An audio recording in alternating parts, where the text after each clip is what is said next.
Good afternoon, good evening, depending on where you're coming from. I'm Bruce DelMonico, Assistant Dean for Admissions here at the Yale School of Management. And hi, I'm Laurel Grodman. I'm also Assistant Dean for Admissions from Yale SOM and SOM class of 2006, proud graduate. So we have an hour together. It's noon U.S. Eastern Time. We have until 1 p.m. 1300, and in that time, we're hoping to share as much insights as we can from our cumulative experience here at Yale as possible, just to help you prepare your best application possible. Before we get started, I know Laurel mentioned that she's a class of 2006 SOM alumna. I'm not an SOM alumnus, but I'm a New Haven native. Been at the school for over 20 years and helped build the application over that time. So happy to share those insights and experiences with you today. Yeah, and in addition to my most important qualification, which is obviously being an SOM graduate, I've also been part of the admissions team for many years, focused in particular on evaluation, building our application, and overseeing our admissions committee for over a decade now. Yeah. So as I said, we're looking forward to spending this hour to just give you a little bit of insights into the Yale SOM application, how it's constructed, what we ask, when we ask it, how we view it, really just to help provide insights into our process and how we think about things to help you as you prepare your Yale SOM application. Um, and we will save some time at the end to talk a little bit about our some of our favorites about Yale and New Haven, just because in addition to insights, we wanted to just share our experiences in the community as well. But just to get started briefly, so the Yale SO application, we've been involved in it for as decades at this point. It's evolved over the years. It's not a static thing. Excuse me. So we used to have four essays as an example, then two, now one. And it's not just about reducing the number or changing the number of essays, but we've added other elements like our video questions and behavioral assessment. So overall, we've tried to diversify the range of inputs to give you an opportunity to give a fuller picture of yourself and also be fair and more consistent in our evaluation process. So those are some of the guiding principles. And the application continues to evolve, both in terms of what's predictive, in terms of outcomes, what we care about, how we measure success, and how we evaluate. So those things are all evolving and changing, and we'll talk a little bit about what that looks like and maybe what's changed a little bit this cycle specifically. One of the things, for example, we've done over the past few years is to add more questions about context to help to help us understand more about your background and the context in which you've worked and studied to help us get a better sense of your candidacy. And we're also always constantly mindful of how much time it takes to complete the application. This is an investment on your part, on our part, and so we try to make sure we're being sensitive to the types of things we're asking, how long it takes for you to answer that, what we really need to answer to make a decision. So we try to be very sort of lean in our application. We are not asking extraneous questions or things that are not relevant to the evaluation process. And also mindful not just to add things, but also subtract as well. So when we added our video questions, as an example, we eliminated the English language test requirement. So we don't ask for a TOEFL or IELTS from those of you who are not native English speakers, just to try and have a balance in terms of what we're thinking about in terms of the process. So overall, think of the application process as a dialogue. We're signaling what we care about in terms of how we construct the application and what we ask and what we ask you to share about yourselves. And so think about this as a back and forth process. So just to give it that sense of the history and how we think about the process generally. Yeah, and I'll speak a little bit more about our admissions philosophy at Yale SOM because I hope it will inform some of the more tactical conversation we'll have later, going into some of the specific elements of the process. But in some ways, summer is my favorite time for thinking about evaluation because it really allows us to step back from the day-to-day work of reading applications and discussing them in committee and think about what's worked well and what we can improve upon in the coming year. And we actually have an evaluation team within our admissions committee that specifically thinks through all of these elements. And I'll say we don't look to overhaul the application every year. That doesn't serve you and it doesn't serve us to have a completely new set of questions every year. So we're really looking more to evolve and improve upon what we're asking versus just for the sake of having something new, doing something completely different. So if you did apply to the Yale School of Management last year, you're not going to see a radically different application in the coming year, but hopefully things that more on the edges make the application experience a little bit more straightforward and streamlined. But the number one question we're really asking ourselves as a committee is, are the things that we're asking you and collecting from you predictive of outcomes that matter? And really, the outcomes that we're looking for and the things that we are assessing in every single aspect of our application are your performance in the classroom, your ability to academically thrive in a challenging environment, your potential for professional success, so the impact and the achievement that you've shown in a professional setting, and your propensity to contribute to the communities that you're a part of, with the hopes that you'll be a strong contributor to the Yale SOM community and all the organizations and communities that you are a part of thereafter. So again, academics, professional potential, and community engagement are really the things that we're looking at in everything that we ask you within the application. And we want to understand that the things that we're asking you about those elements really do predict those outcomes in your time at Yale SOM and beyond. We engage in what we call holistic review. So that means that we look at all of your elements of an application in tandem. It's all relevant. There's no specific weights attributed to any single data point or of those three areas where I was speaking about that we're trying to understand. There's no one piece of that is determinative. We really are looking at everything in tandem. To give you a little bit of a concrete example of that, I think it's relatively straightforward to wrap your head around, is how much weight we'll give to, for instance, your test score.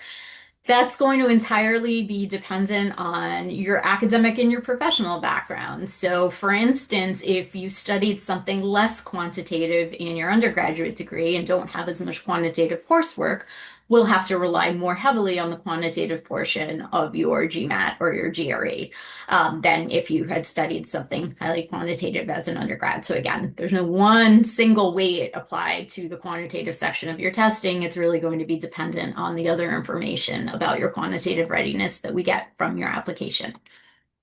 Last thing I'll say is we're really looking to assemble a class that's diverse across a range of dimensions, people coming from different backgrounds and experiences and perspectives and geographies.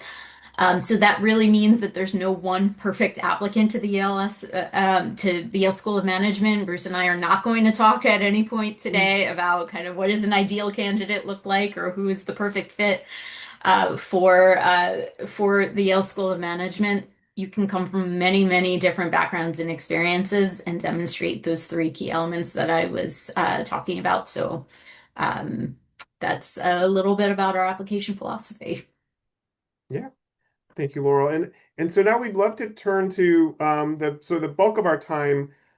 We'd like to sort of answer maybe some of the common questions we often get, and then go section by section and give you some advice we have for each of those sections of the application before we give our overall general advice for you. I did see in the Q&A. I should have said up front, if you're not able to stay the whole time, that's fine. The session is being recorded. We will share the recording afterwards, so if you have to step away, we understand, and hopefully you can kind of view the rest of it later on. But now we'd like to maybe answer some of those. We'll go back and forth, answer some commonly asked questions, and then go section by section. And then I guess the first question we often get a lot, Laurel, if I can ask the first one is, how do we read an application? What are the mechanics of doing so? Yeah, and I'll answer that in just a moment. The other thing we ought to have mentioned at the top of the hour is we're not going to have a dedicated Q&A during this session. We're hopefully going to get as much content in there that are the types of questions that we very often get. We do have a lot of other events in the coming weeks, though, that are more designed towards being interactive and answering your specific questions. So we hope you'll have a chance to engage a little bit more specifically there, but we're not going to get a chance to get to audience Q&A here today. So with that, how do we read an application? So we actually, in about a month from now, our entire admissions committee will undergo a 2-day reader training. Even those who have been doing it for years and years, just to make sure we are all well calibrated, all on the same page about how we are looking at our candidates. But within that process, at no point do we say you must read an application in a certain order. It's actually left to the discretion of the individual reader how exactly they approach an application. That said, we present the information in your application in a standardized way. And the way that that is laid out is we first tend to see the information about your academic background, then we see the information about your professional background, and then we see information that's kind of more broadly applicable, things like your essay or your activities that you've engaged in, that kind of thing. So my strong assumption is that many of our readers will go kind of in that order. The one thing that we ask our readers to save for the very end is the video questions, which we'll talk about a little bit later. But the idea is it's the one part of the application that we get up front that actually provides a visual cue of some sort. And we know that that can introduce all kinds of bias and we want to kind of mitigate that to the extent possible. So we ask that readers save that until the end. Mhm. Um, all right. So Bruce, how do we evaluate fit in reviewing an application? Yeah, and I think you might have tipped our hands a little bit in your previous comments. So we actually don't evaluate fit. That's not an element that is meaningful to us or a term that's meaningful to us. And I share why we've talked, Laurel and I both in this session already have talked about the fact that we were trying to be as uh, as consistent in our processes to try to reduce bias and try to be as fair in the process as possible. And the challenge of fit is it's such a loose and amorphous term. That's a In our mind, that's a way to reintroduce bias and the way for people to determine fit for me means this or fit for me means that, and it's a way to kind of have a very subjective and amorphous and we set of standards. And so that's why we try to be very concrete about what we're looking for and how we're evaluating applicants. I think it's also to the point Laurel made earlier as well.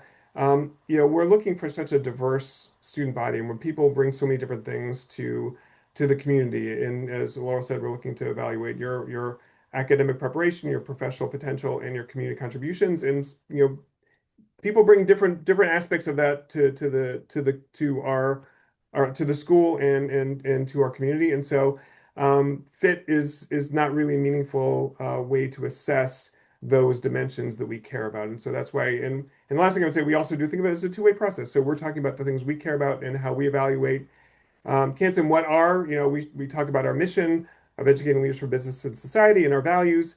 And if that resonates with you, then that's, this is a place for you. So we think of it more of a two-way conversation, as I mentioned earlier, dialogue, and less about our assessing fit in some sort of kind of behind the scenes kind of evaluation process. So hopefully that's helpful in thinking about how we think about it. I know we don't have time for questions and Q&A, but I think someone did ask about showing interest, and so I know that's one thing we want to touch on. So I'll ask Laurel, does showing interest, visiting campus, attending events, alumni recommendations, does that help your chance of being admitted to the MBA program? No, it doesn't play any role in the evaluation process. It's great to do these things because it helps you do the thing that Bruce just mentioned.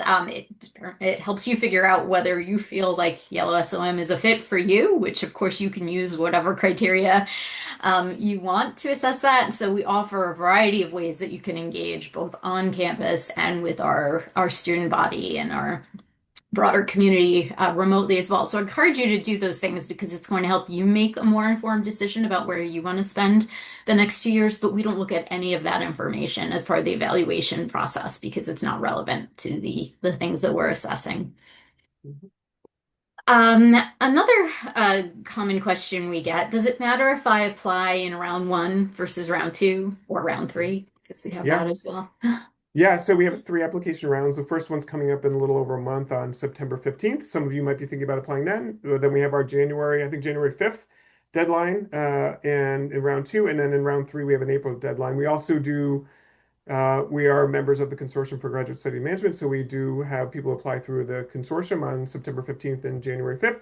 And we also are a founding member of the QuestBridge Graduate School Match Program, so we also do receive QuestBridge applications as well. But for our direct applicants, round one versus round two versus round three, there is no meaningful difference in terms of your chances of being admitted. We do try to model, and I say we, Laurel is the one who does the modeling. I'll be honest, model to make sure that the same quality applicant has roughly the same chance of being admitted regardless of which round you apply. And we do try to portion and allocate our scholarship resources as well across rounds. So in terms of scholarship consideration, that same answer applies. So it's not you don't have a better chance of getting a scholarship in round one versus round two, or even necessarily round three. Round three tends to be a little bit more of a wild card, not because there are inherently fewer seats available or less scholarship funds. It's just more dependent on the outcomes of round one and round two. So we round three happens after we've admitted for the first two rounds, and we yeah, and the people we've admitted have made their enrollment decisions. So depending on whether we're on model versus ahead of model or behind model, the number of seats available and scholarship dollars could vary in round three. So it's a little more variable, but it's not as though it's inherently more competitive or more selective or more difficult to get in. The one caveat I would say, we've seen this in the last couple cycles, especially for students applying, for non-US students applying to the program for nationals.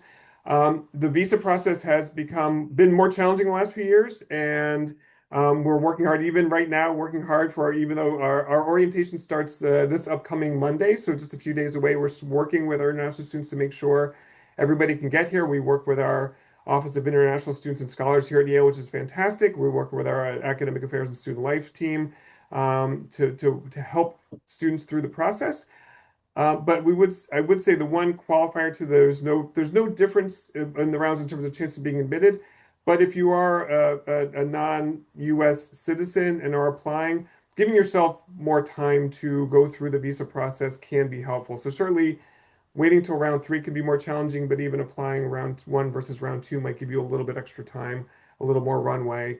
And we have lots of resources that we will work with you on. We actually, the last couple of years, we've been hired an immigration attorney to help counsel our incoming students. And so whatever we can do to help you with the process, we are sort of eager and prepared to do. So that's the general answer, and then some qualifiers. Um, and I guess as maybe a somewhat separate question, so Laurel, as people are thinking about applying to Yale SOM, is there anything that automatically disqualifies someone from consideration to the MBA program? I'd say the short answer to that is no. That would be really sort of antithetical to the idea of holistic admissions. There's no one data point, be it a test score or a GPA or an employment track record, that we're going to look at and say, no more, we're done reviewing that application. We do look at everything in balance. And Mhm. so what it does mean is that if you have a softer aspect of your application, we are looking for balance, so you'll want to make sure that if one academic aspect of your application is not as strong as you want it to be, you'll work as hard as you can on the other kind of aspects of it. Um, you'll want to give yourself, I think, generally speaking, just enough time to complete your application. The one thing I think about it in terms of, it's not an automatic disqualification, but you don't want unforced errors, right? You don't want to be up the night before the application is due and trying to get everything crammed in there, because you're more likely to have a mistake in there. Mhm. That said, I mean,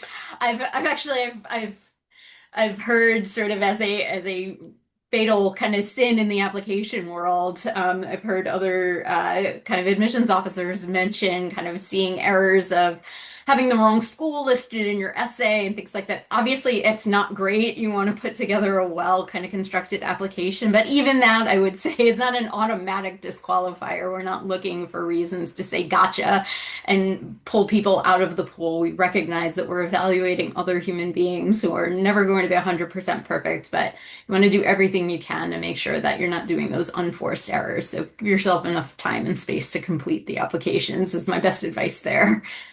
Yeah, no, that makes lots of sense, and I think sort of a little bit of space to make sure you're not rushing is great advice. Maybe digging a little bit into the specific elements of the application. I know we just answered maybe some more general higher order questions or kind of overarching questions. Sort of digging into those elements, maybe starting with sort of the academics and test scores, the academic preparation piece. Um, so I guess the most basic question, what are we looking for in evaluating transcripts and test scores? Yeah.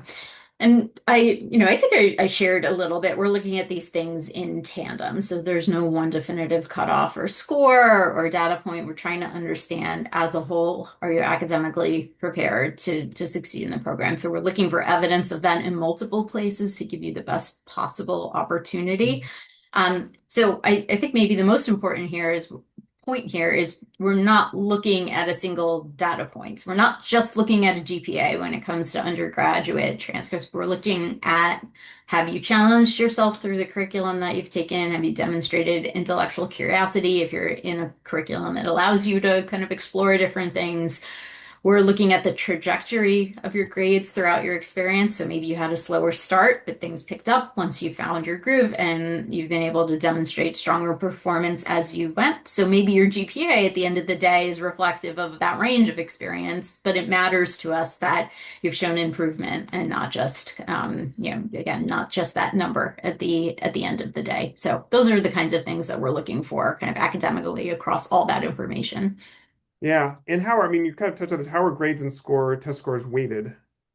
Again, no specific weight. We're going to look at one versus the other based on what information we have. So I gave the example earlier of where we're looking for quantitative readiness and when we might weigh the quantitative aspect of your test more so versus less so. If you've had a particularly challenging performance in your undergraduate experience, we know you can't go back and redo that. So you have Mhm. to just focus on what's to come. So that's a case where we may, to your benefit, focus a little bit more on testing as a more recent example of your academic experience. So again, it's no one weight. We're really trying to look at them most favorably to your case and look for evidence of academic readiness where we can find it. Yep, yep, that makes sense. And what if, one element, what if your grades or scores are below average? How can you address that? So I think in addition to trying to kind of compensate where you can. So more, again, more realistically, for the majority of our applicants, your undergraduate or graduate school experience is done. So you can't do Hmm. anything specifically to go back and redo that. But you can focus on testing as a more recent example of your academic readiness. If your testing isn't where you want it to be, of course you have the option and you know yourself better than anyone, whether more attention to the test and retaking will be beneficial to you. That's a question that, really only you can answer. Mm. We have candidates who, are perhaps looking to demonstrate either a counterpoint to a weaker undergraduate experience, or maybe if the quantitative section of their testing isn't going as well as you might want, demonstrating proficiency through additional coursework can sometimes be beneficial. So I actually think anyone going into business school who hasn't had exposure to statistics and microeconomics recently would benefit from it from a personal standpoint, or just foundational concepts that you'll learn in business school, but it's nice to have some exposure there. So sometimes if you haven't had that background in undergrad or again are looking to demonstrate quantitative readiness, taking real coursework in those areas, not something that's for your own benefit, it's fine to get kind of exposure through ungraded coursework. But if you want to do graded coursework for the sake of showing your proficiency from an evaluation standpoint, that can be helpful in that area as well. More generally, though, I would say if there are discrete aspects of your academic readiness where the committee would benefit from knowing a little bit more about what was going on with you at the time. So, for instance, maybe you had a week or semester or year in your academic background that was impacted by external kind of forces or personal circumstances that would be helpful for us to know. I definitely encourage you to share that with us if you're comfortable doing so. And there's areas of the application where the optional statement in particular, where there's a platform for you to give us that additional information if you think it's relevant. Yep, yep. That all makes lots of sense. That's great advice. One last question on academics and test scores. A question we get quite a lot, and one actually I think I saw in the Q&A here in this session is, do we offer test score waivers? The answer is no. And I hope my talking plenty about how we look at test scores today gives a little bit of insight into why. For the sake of having a uniform and fair experience across all of our applicants, we do require the test score from all of our applicants. But hopefully, I've given you a sense of how that test score is not going to be the be all end all. And we're really looking at your entire application. So we don't offer test score waivers, but we do put that score in context of the rest of your application. Yeah, and I said that was one last question. I know we do have breaking news. Within the last, I think yesterday actually, GMAT announced that they now are accepting super scores. They're now allowing for super scores. Do we have any thoughts on this very recent change in test policy?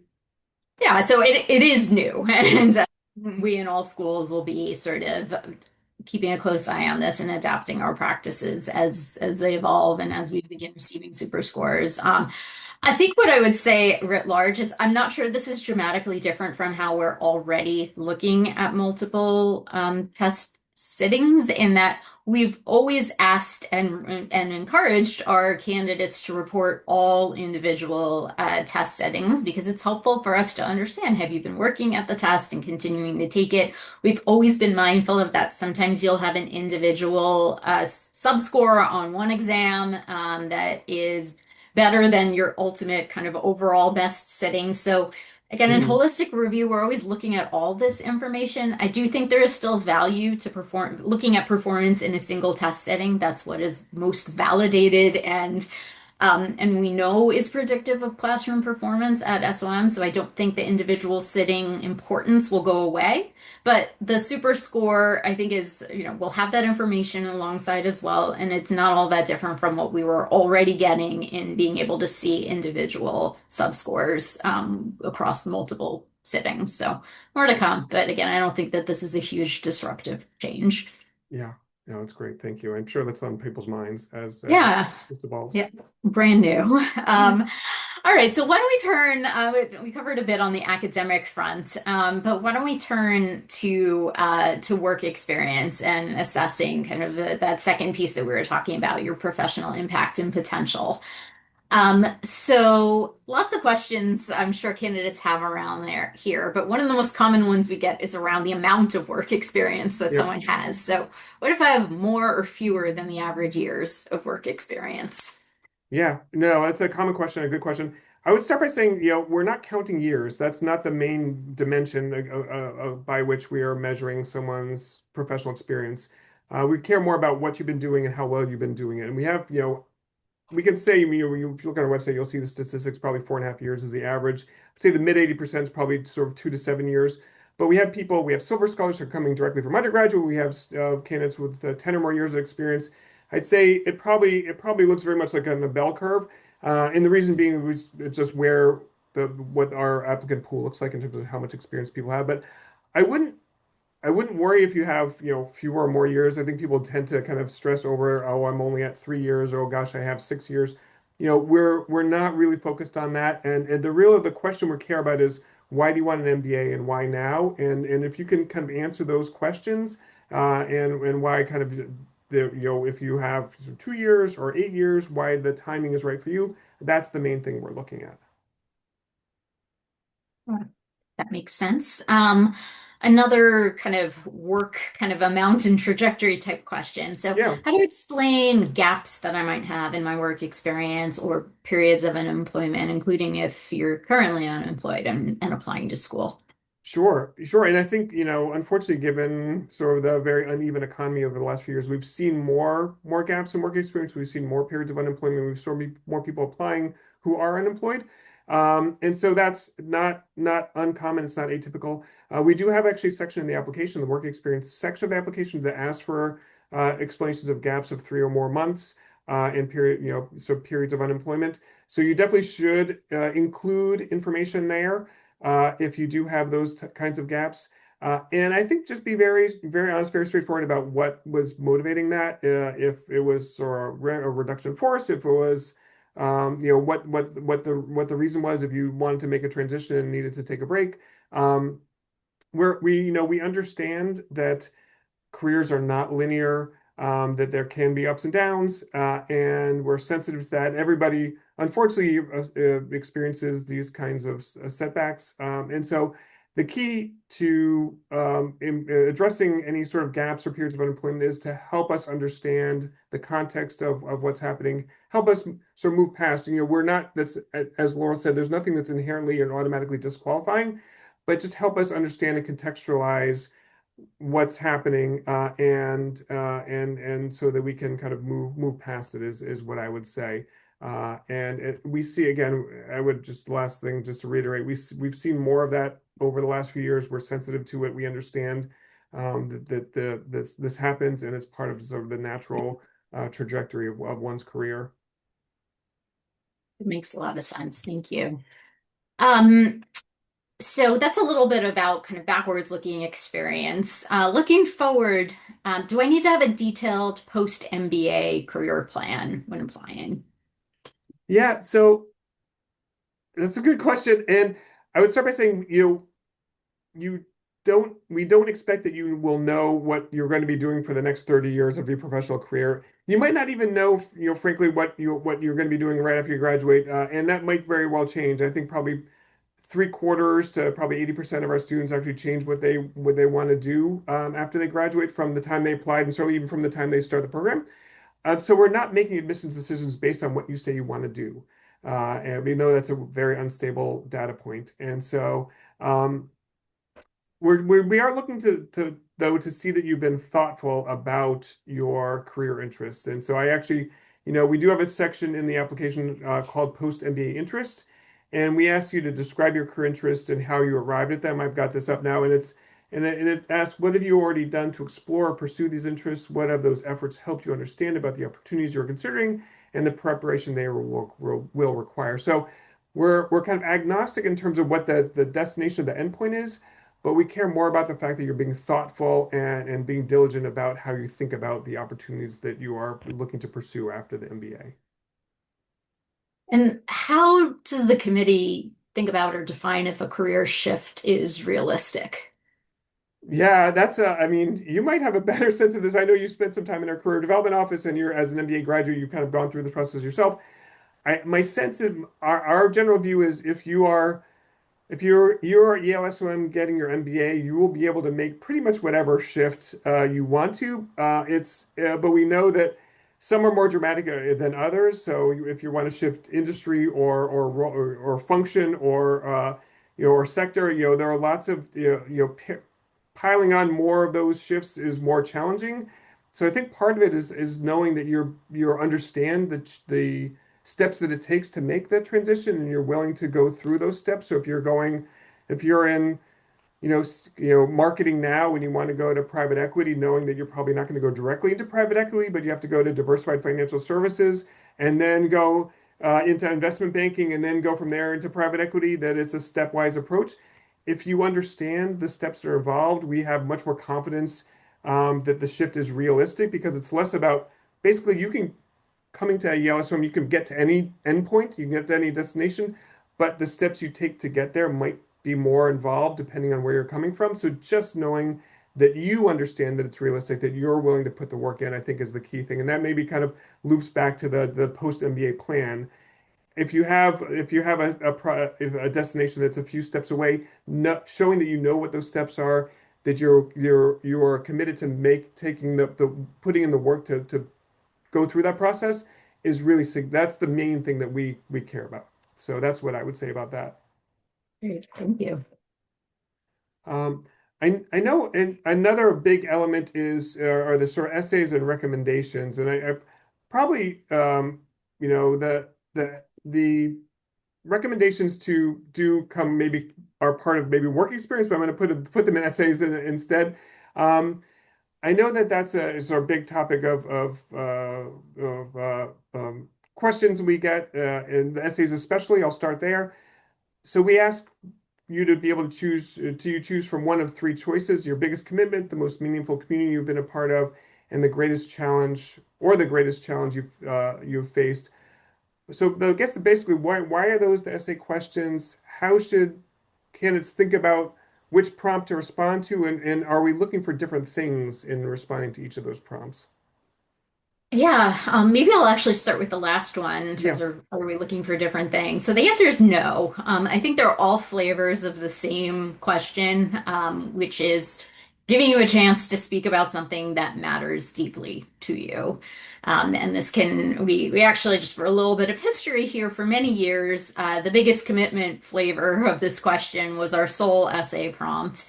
And we found that it gave many of our candidates an opportunity to speak candidly about something that really mattered to them. But we also found it was not always sort of the best framing to give someone a chance to do that. And so we expanded it a few years ago to put a little bit less pressure on that one question and give people an opportunity to talk about what really was meaningful and what really mattered to them through the lens of either a commitment, a community, or a challenge. In reality, when you are asked the question, what matters most to you, there's probably two or three things that come to mind immediately. I encourage you to go with one of those choices and pick the one that you feel you can write most productively about. And in reality, that choice might actually fit into a couple of these framings. It doesn't matter which one you choose. We're really looking for the same information, regardless of which of the specific prompts you choose. We're looking to understand the thing that is meaningful to you and why it's meaningful to you.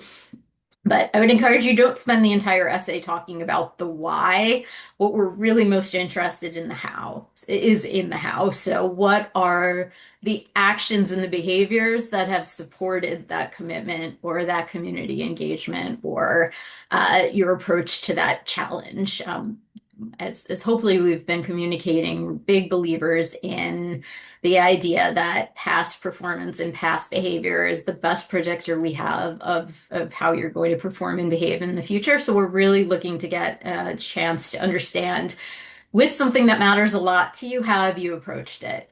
What are the things you've done to support that? It doesn't mean everything has to be neatly wrapped up in a bow, and particularly with that challenge prompt, that the challenge has to be something overcome is just as meaningful to talk about a challenge that you're still in the process of facing or perhaps will forever face. Um, Similarly, a commitment doesn't have to be something that you've, achieved in its entirety. We know that many of these are going to be ongoing processes for you, but how are you demonstrating the behaviors towards this thing that's really meaningful to you? Because we feel like that's going to give us the best sense of how you're going to approach the things that are important to you in the future. Yeah, no, that's all helpful. And I guess one specific question we often get is, should the topic you choose be personal or professional in nature? Does that matter? Yeah, it's really your choice. I don't think professional or personal essays necessarily make for better essays. It's very dependent on you. And again, what are the things that come to mind when you hear that question of what really matters to you, what's most meaningful?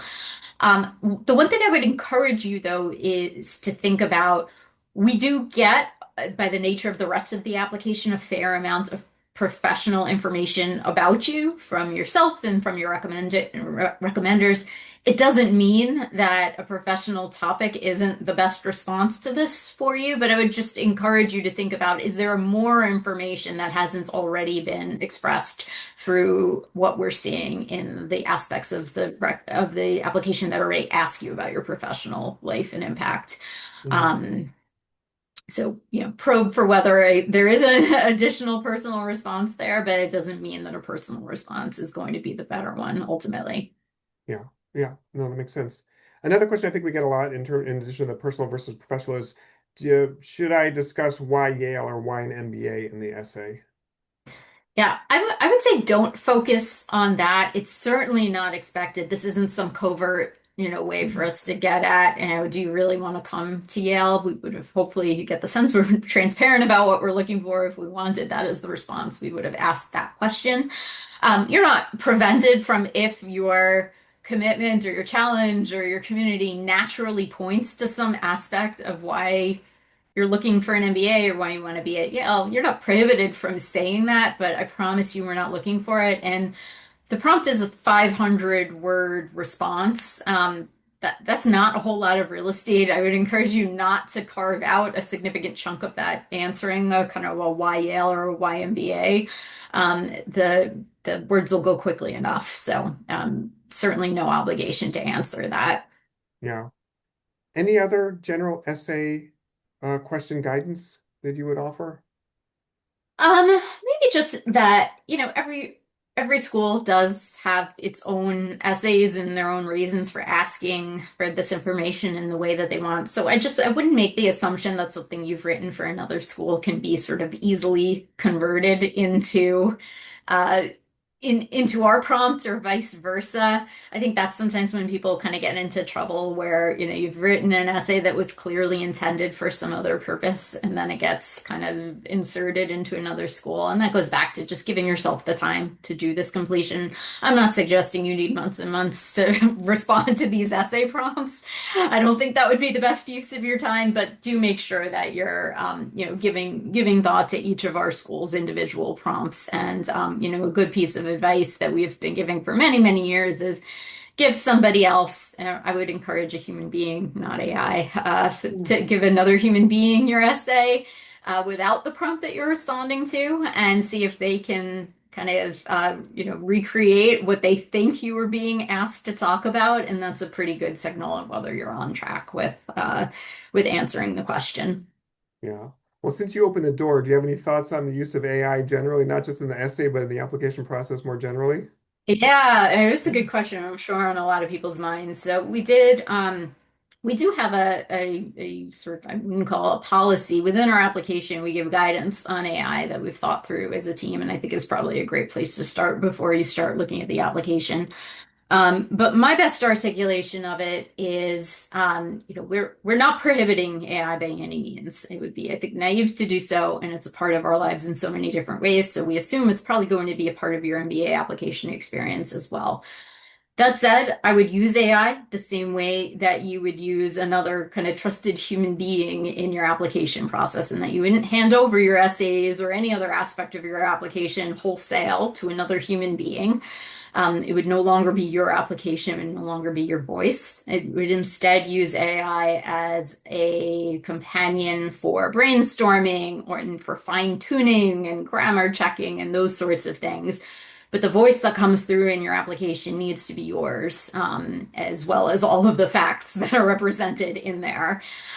So I would encourage you to use AI with kind of a light, thoughtful touch, but to really ensure that it's your voice that is the driving force behind it in your story. Yep. Yep. No, that makes lots of sense. And one last thing, and I talked about this section of being about essays and recommendations. We talked mostly about essays, and maybe in future iterations, recommendations maybe should go with work experience, maybe more than essays. But and I'm happy to share some thoughts too. Any kind of advice on recommendations? Actually, I will be sending an email out later today about recommendations as part of our inbox application insights series. But any thoughts on recommend how to approach Yeah, recommendations or how well, then to? maybe I should have you answer this Mhm. question. Maybe one thing I'll mention just as an extension of the AI question Yeah. is I think there is some nervousness around like, well, what if my recommender uses AI to write a recommendation? The answer is they probably will if what we've been reading in the last couple of years is any evidence. I think there's a very, very good chance that your recommender will use AI in some way, shape, or form. I think that is okay. We know your recommenders are busy.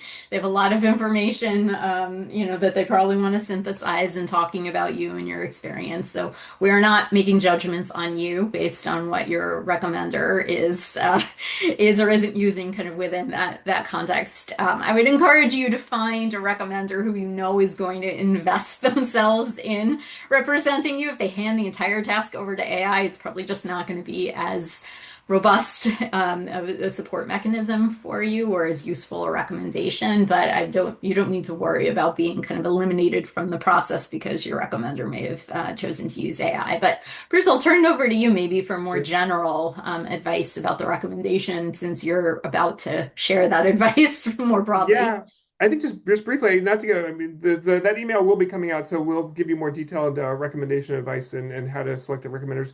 The main thing is really don't be guided by titles or, we're not influenced by people with more elevated titles. It's really, we want to know, we hear from the people who know your work best. So really choose people who know you well. We ask for two professional recommendations, so one from a current supervisor if possible. If you're a silver scholar, so coming directly from undergraduate, it's one professional, one academic. But for everyone else, it's two professional. So think about who knows your work best and choose them.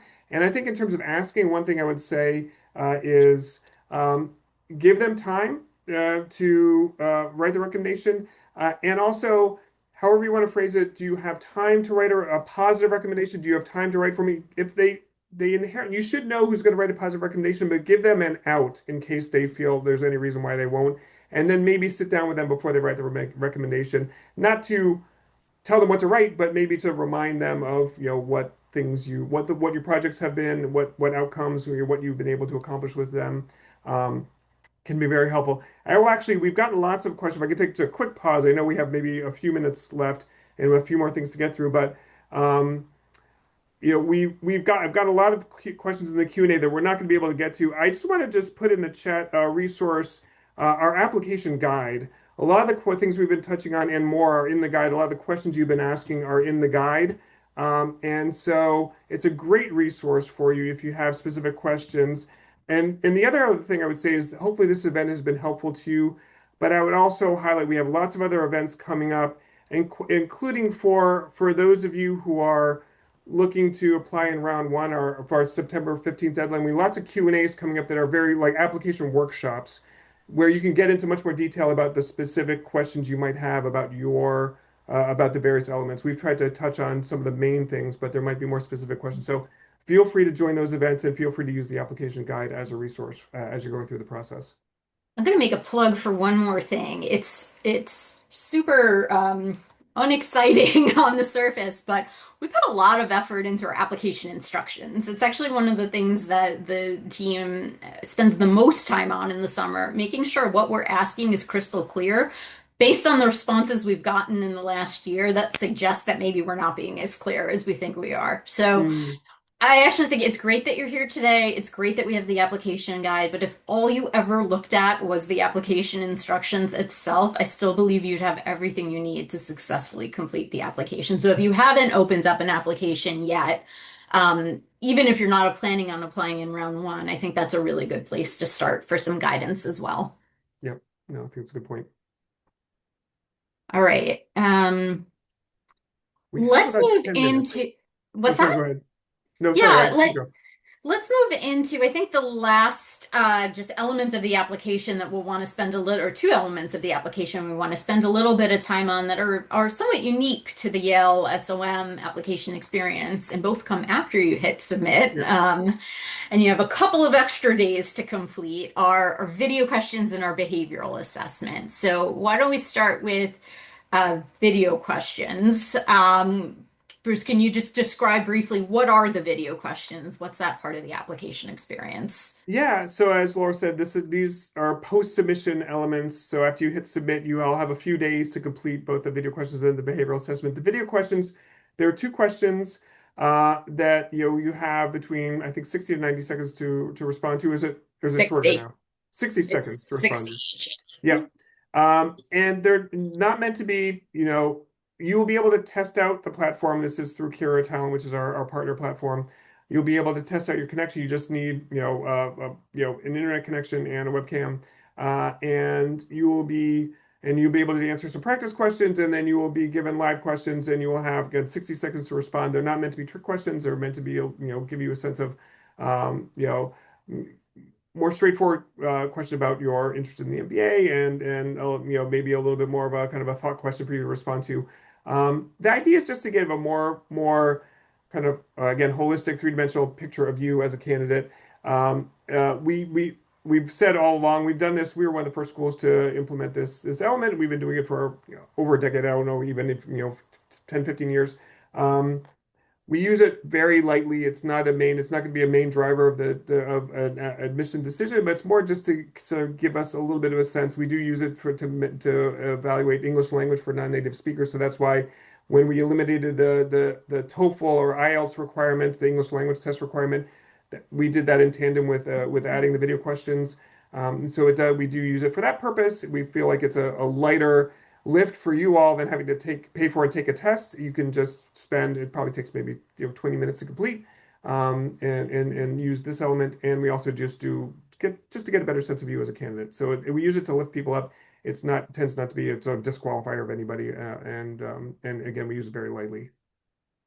And what would be your advice on how to prepare for that? Like, for instance, should you jot down notes when you hear the question? Is there anything you shouldn't do during the video Yeah. questions? I mean, don't use AI. I think that's one thing we know very clearly. I think it's really I think what we say is an imperfect but genuine response is better than a stiff but scripted response. And people tend to want to kind of read from a script or kind of prepare in advance. Really, just don't overthink it. Don't be scripted. If you write down a couple of notes, I don't know if there's even time to do that necessarily, but if you do, don't read your response. You can maybe a reference, but just look into the camera, a natural response. We know this is in the moment, this is kind of extemporaneous, and we don't expect perfection. So again, a less perfect but genuine response is definitely preferable to something that is kind of AI scripted or that you have written in advance or that you're trying to force fit into the response. How about the behavioral assessment? Do you want to give a quick overview of what the behavioral assessment is and what, if anything, to do to prepare for that? Yeah, this is another one where, for the video questions, they're practice questions so you can prepare the platform and help get ready and just kind of think about, go through your resume, that type of thing maybe is helpful. For the behavioral assessment, there's really nothing to prepare. These are questions about you. We developed this in conjunction with ETS, the organization that administers the GRE. And the idea is to help give us a little bit of a sense of your academic preparation. So it's not an EQ assessment. It's not a soft skills test. It's a set of intra and interpersonal traits that can help inform our assessment of your academic preparation for the program. So it helps inform our evaluation of your transcripts and your test scores. Again, it's additive. What it is it's 130 paired statements about a person, both too positive or too negative. I like I like lots of free time. I have a neat or messy desk. I like to come early to meetings, those types of things. And you choose which of those two statements is most like you.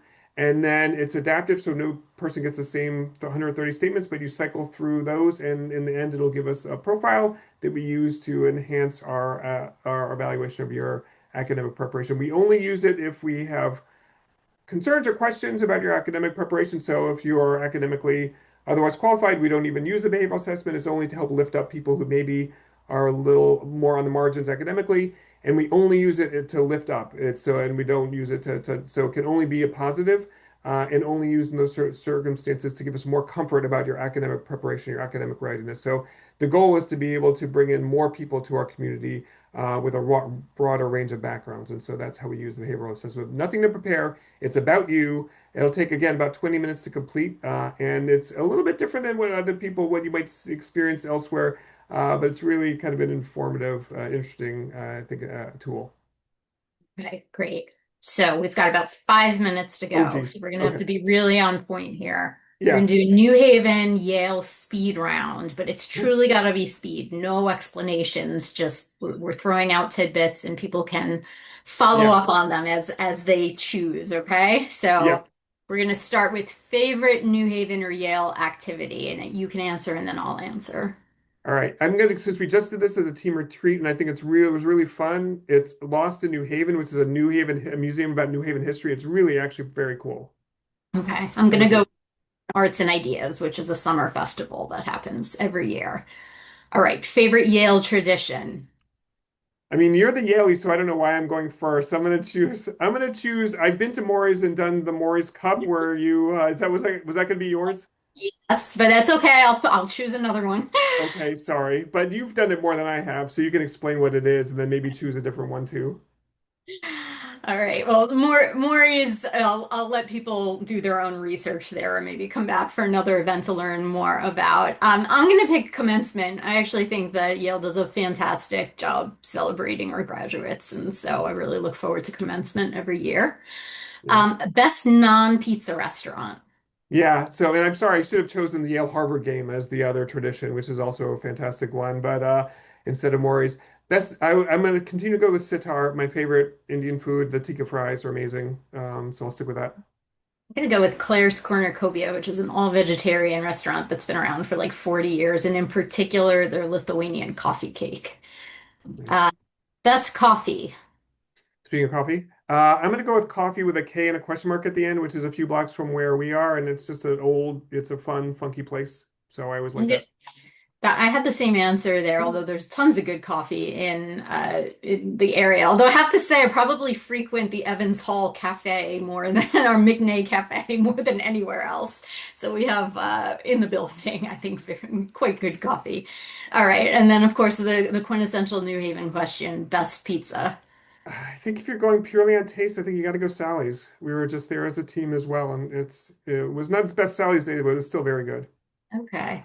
Yeah, that's more classic. I'm a little bit more modern in my taste, and not literally modern pizza, which is one of my favorite places, modern pizza, but Bar, just simply called Bar. I'm a big fan of their hot cherry pie, and I know meat eaters among us like the what is it, the mashed potato bacon pie Yeah, there. yeah. Um, all right, so that's our little taste of New Haven in Yale. But Bruce, you want to kick it off to do our wrap up of back to our best application advice? Yeah, after that little interlude, just the last few thoughts to leave you with as you're thinking about preparing your application in the few minutes we have remaining. I think the first thing I would say, and hopefully you got the sense throughout the this past hours, be yourself. It sounds very basic and straightforward, but it's very true. Don't try to stick out in ways and try to predict what we want to see. Don't try and shade your candidacy based on what you think we're looking for, because we are looking for such a diverse range of qualities among our students, and not everybody's bringing the same thing. So be true to yourself. That's the best way to stick out in a positive way, as opposed to artificially trying to kind of present a candidacy that you think is what we're looking for. And I think maybe an extension of that, trying to be different can ultimately not serve you well. We often get the question like, "Oh, what applications stick out to you?" And my answer is often the ones that stick out are usually not necessarily for good reasons. Again, we bring people in from all sorts of different backgrounds and interests, many of whom, if you just asked a few basic facts about, what kind of work that you have and where did you study, aren't necessarily going to look so different from one another, and that's okay. There still can be a really, really strong application if you're sticking to those dimensions that we're looking for. So don't focus on trying to be different in some sense. Mhm. Another thing that we mentioned in this session is embrace your mistakes. Obviously, you want to put your best foot forward in your candidacy, and you're probably going to highlight your strengths and your positive aspects of your candidacy. But don't ignore kind of the sort of the gaps or any sort of wrinkles that we might get tripped up on.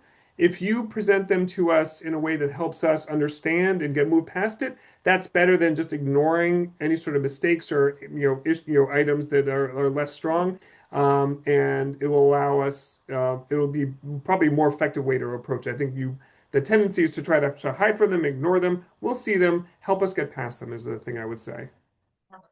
As Bruce mentioned it at the top of the hour, really think about this process as a dialogue. Follow the lead, answer the questions that we're asking you, not what you maybe wanted us to ask. We really do try to make this a streamlined effort and not give you a whole bunch of extraneous things to have to do in the application. So focus on the things that we are asking you because we did put a lot of intention and purpose behind them, and you'll be just fine. Yeah, and I guess maybe so much of that, maybe a little bit different point is, use this really as an opportunity for self-reflection, self-assessment. So think intentionally about where you've been, where you want to go. The application process is a chance to really step back and really kind of think through these things. And so, and the byproduct is that you'll get into a wonderful business school and have a wonderful experience, and it'll be a sort of the launching pad and transformative for your career. But it's also a great way. You don't often have a time to really kind of take a breath and step back and think about these things. So really embrace that opportunity, even though it's not always the most fun in the moment. Yeah. Now, my last bit of advice, which may sound like it runs counter to Bruce and I yammering on for an hour about all the aspects of our application, but don't overthink it. This is not rocket science. We're not looking, like I said earlier, to get like a gotcha moment and you did something wrong in your application and therefore you're out. Um, you're all going to be great in this process as long as you give it the appropriate amount of time and thought. And so don't try to read the tea leaves in every single kind of minutia that we're asking you and that you're telling us. You're going to be fine. Just give yourself the time and space to prepare. And once you hit submit, give yourself a big kind of pat on the back because we know it is a significant effort. We appreciate all of the effort that you put into this process, and we're really looking forward to getting to know many of you more in the coming year through your applications.